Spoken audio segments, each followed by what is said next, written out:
Hello বন্ধুরা, আমি এসে গেছি সুপ্রিয়ার প্রাণভোমরা থেকে তোমাদের জন্য একটা নতুন রেসিপি নিয়ে। আজকে শুভ সপ্তমী, সবাইকে আমি সপ্তমীর শুভেচ্ছা জানিয়ে আমি আমার রান্নাটা শুরু করছি। আজকে তোমাদের জন্য নিয়ে এসেছি আমি চিকেন বল। যেহেতু আজকে সপ্তমী, সেহেতু এই পুজোর 4 দিন সবাই মুখরোচক খাবার খাবে, তাই আমি তোমাদের জন্য একটা মুখরোচক খাবার নিয়ে এসেছি, চিকেন বল। দেখো কিভাবে করি। আচ্ছা, আমি একটা মিক্সি নিয়েছি। মিক্সির জারের মধ্যে প্রথমে আমি আলুটা খোসা ছাড়িয়ে একটু গ্রেট করে রেখেছিলাম। গ্রেট করে আমি দিয়ে দিচ্ছি তোমার মিক্সির জারে।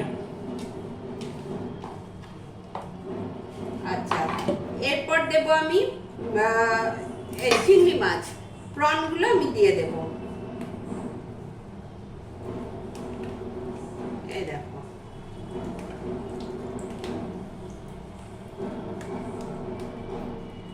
প্রনগুলো দিয়ে দিলাম। আর দেব আদা, রসুন, কাঁচা লঙ্কা।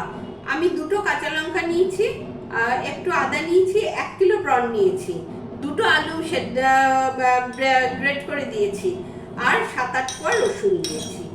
এবার এটাকে আমি ভালো করে ব্লেন্ড করে নিয়ে আসবো। ব্লেন্ড করছি।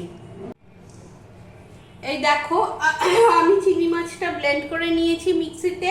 চিংড়ি মাছ, আলু, কাঁচা লঙ্কা, আদা, রসুন আর নুন ব্লেন্ড করে নিয়ে তারপর এটা ঢেলে এর মধ্যে একটু কর্নফ্লাওয়ার দিয়েছি আর বিস্কিটের গুঁড়ো দিয়েছি অনেকটা, দিয়ে ভালো করে মেখেছি। মেখে খানিকক্ষণ রেখেছি, যেহেতু কর্নফ্লাওয়ার তাতে একটু টাইট হবে। এবার তেল বসিয়ে দিয়েছি, তেলটা গরম হয়েছে।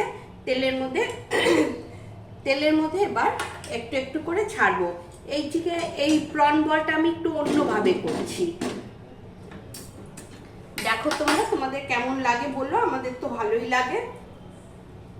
আচ্ছা, এবার বড়ার মতো গোল গোল করে এবার ছেড়ে দেব।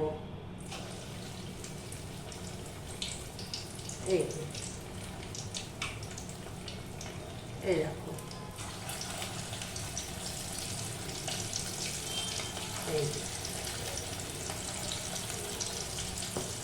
এরকম ভাবে বড়ার মতো ছেড়ে দেবো।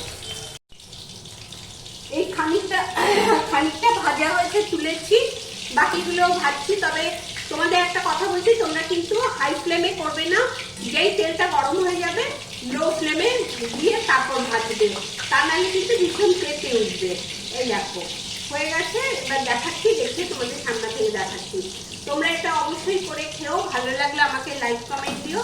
যারা শেয়ার করেছি সবার সাথে, আর যারা সাবস্ক্রাইব করোনি তারা একটু সাবস্ক্রাইব করে দিও, তাহলে আমার ভালো লাগবে।